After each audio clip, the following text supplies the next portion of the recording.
Ex-Menko Polhukam Mahfud MD menyoroti vonis ringan yang dijatuhkan kepada terdakwa korupsi tata niaga komoditas timah Harvey Muiz. Mahfud menilai vonis terhadap Harvey telah menusuk rasa keadilan. Mahfud pun lantas membandingkannya dengan hukuman seumur hidup yang diterima Beni Cokro Saputro dan Henry Surya. Beni sendiri dijatuhi hukuman seumur hidup setelah terbukti merugikan negara sebesar 22,788 triliun rupiah dalam kasus Asabri dan 16,807 triliun rupiah dalam kasus Jiwasraya. Sedangkan Henry Surya dalam kasus Koperasi Simpan Pinjam atau KSP Indosurya dengan kerugian 106 triliun rupiah akhirnya dihukum 18 tahun penjara oleh Mahkamah Agung. Coba Anda ambil contoh Beni Cokro. Hukumannya seumur hidup, asetnya dirampas ratusan miliar oleh Kejaksaan Agung.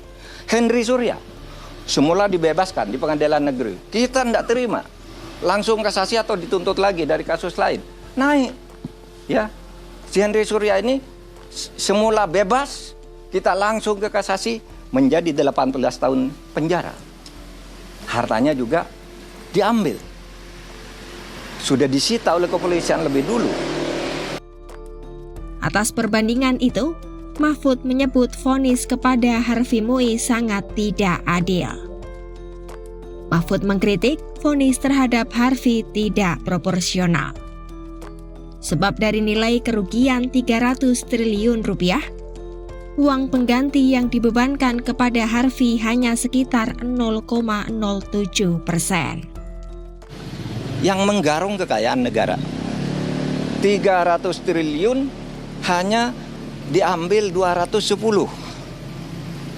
Lalu ada yang mengatakan, Pak, itu 300 itu kan potensi. Bukan potensi, itu sudah disampaikan bahwa itu kerugian keuangan negara, bukan kerugian perekonomian negara. Kalau kerugian perekonomian negara itu potensi, termasuk gaji, termasuk apa gitu yang diduga merugikan perekonomian. Ini uang negara menurut Jampitsus Febri Diansah. Resmi pada waktu itu malah menyebut ini bukan kerugian ekonomi negara tapi keuangan negara. Artinya uang konkret yang dicuri dari negara. Sesudah dihitung lagi jadi 300 triliun.